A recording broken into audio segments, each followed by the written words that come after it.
Good afternoon, everyone. Thanks for tuning in with me today for today's episode of the Fallacious Truth. Now, we've got a few videos on tap today. I don't know if we're going to get to all of them, so we're just going to start with the first one and see how long it takes here.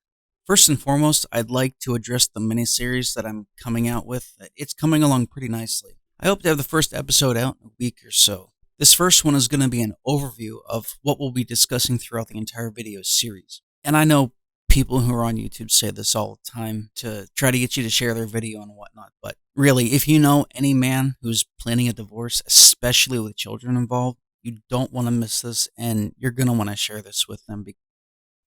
Anyhow, as I said earlier before I got sidetracked, we've got a couple videos to do here today.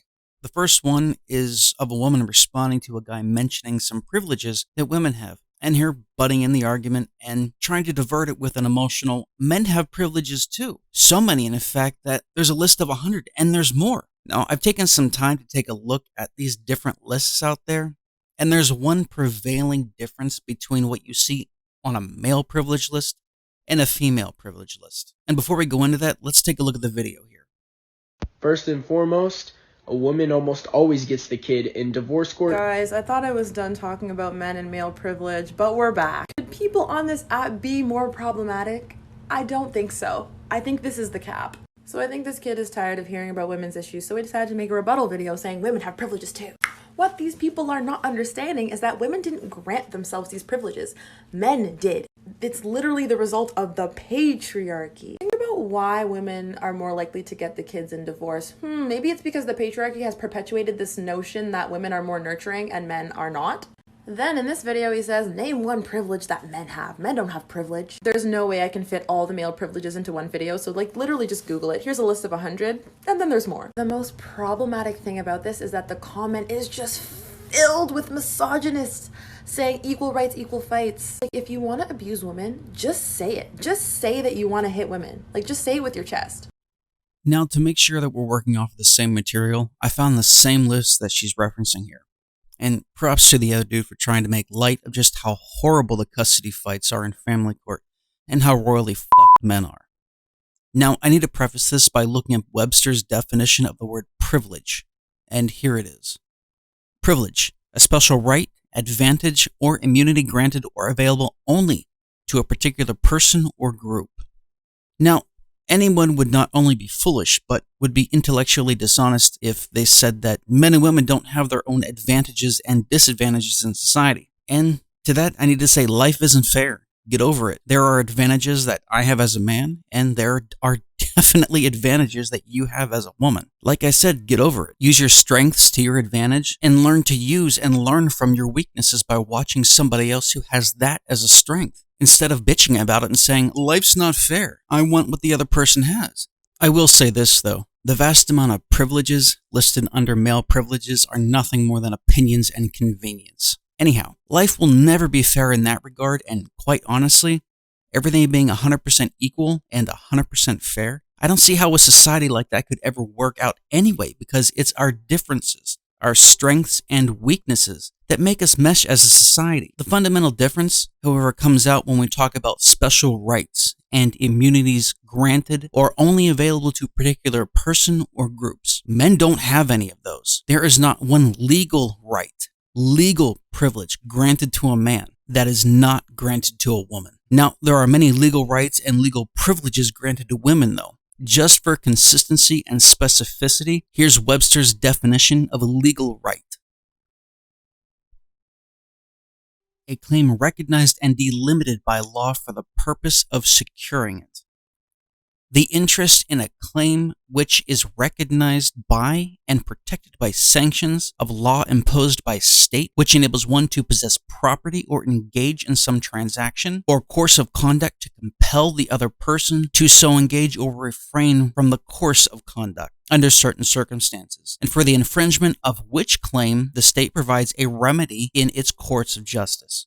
The aggregate of capacities, powers, liberties, and privileges by which a claim is secured, a capacity of asserting a legally recognized claim, a right cognizable in common law court as distinguished from a court having jurisdiction in equity.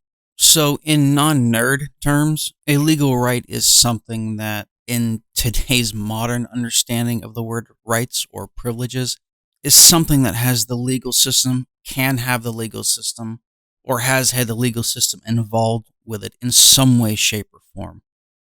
And just so you know, I'm not talking simply to hear myself talk. Here's just a few. Having the right to a man's financial earnings. Having the right to choose parenthood or to opt out of it. Having preferential treatment in divorce court. Having preferential treatment in child custody or adoption. The privilege of feminist groups and bureaucrats setting police policy to favor women in policy and protocol. The privilege of serving less time in prison for the same exact crimes. The privilege of having feminist institution mandate school policy. The Violence Against Women Act provides legal privileges for women that men do not have, even though men are 40% of the abused and women are more likely to initiate violence. The right to government funding for domestic violence shelters. The right to commit premeditated murder and claim to be a battered wife, rather than to be expected to leave a report. The preponderance of evidence. Women can make an accusation that is 50% evidence. Sexual harassment. Women receive effective justice, men do not.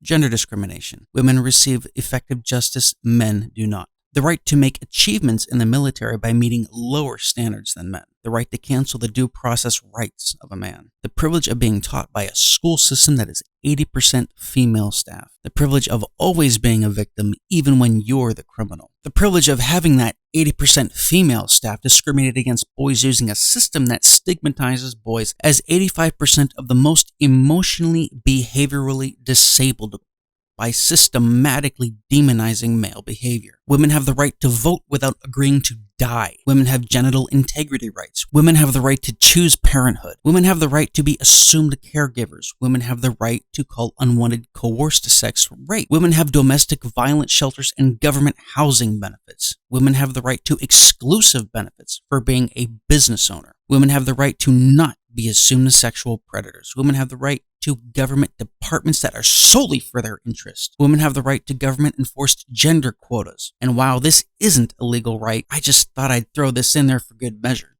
Studies have shown that men and women alike are more likely to sacrifice men than women. As a society, we have been conditioned to believe that men are expendable. Lady, next time you act like a sarcastic narcissist in a failed attempt to put someone down, at least make sure what he's saying is wrong and what you're saying is correct. Because what he's saying isn't wrong. Now, on to addressing your specific points. The first one is women didn't grant their own privileges that men did. This is only partially correct, and the part that needs to be analyzed in great deal is why. To fully get into this topic, I would need to bring politics into this video, and that's not what this video is for. When I do a future video on the political aspect of this, I'll link it in this video. Something else here. She's essentially saying that, well, it's their fault for doing it. We should simply take advantage of that. And if that's truly her line of thinking, then no wonder why ethics and morality is out of the window today. But back to her specific point. That statement is only partially correct. These rights may have been granted. And in this video, I'm not getting into what a right was, what it is, and how it was applied in 1776 America. I'm referring to the right as applied today in its current meaning among the general masses. As far as why women are more likely to get the kids in divorce, because they are more nurturing, yes, mothers are naturally more nurturing towards young children. It's one of the wonderful differences between men and women. But divorce today isn't about equal time with the mother, especially when the child is younger, to make sure they get the nurturing they require. And for absolute and unequivocal proof of this, all you need to do is look at the stats, and you will very quickly see that women get the kids of all ages across all the boards, and children past a certain age don't need a nurturing mother nearly as much as they need a strong father to look up to. Now, I'm not negating the importance of motherhood. What I'm doing is pointing out the unfathomable importance of fatherhood. It certainly isn't good to limit the time the child has with the father, and it certainly has nothing to do with the patriarchy that she seems to love to blame everything on here. What it does have to do with is the destruction of the nuclear family and the state now being daddy of the children. Because if you can influence a child specifically when they're young, you will have no problem wielding them into whatever image you want. Again, this goes into a deep discussion of politics that is not for this particular video and will undoubtedly piss a lot of people off. However though, like I said a bit earlier, I will get into this, but not in this video. Finally, the last part of her video has to do with the misuse of the word misogyny, and her deflection with a red herring stating that if you say equal rights, equal fights, then you must want to hit a woman. Yeah, I don't think I need to discuss that any further to get my point across that she subscribes to the permanent victim status of women in today's society. I made 2 videos, with the second one discussing this whole equal rights, equal fights thing in great detail, and there's no reason to rehash this again here. I'll leave a link in the video to my other videos if you want to see that discussed. Well, once again, thank you for joining me today for another episode of Fallacious Truth here. If you wouldn't mind, I'd really appreciate it if you could like, share, and subscribe this out to your friends. Much appreciated, thank you, and take care.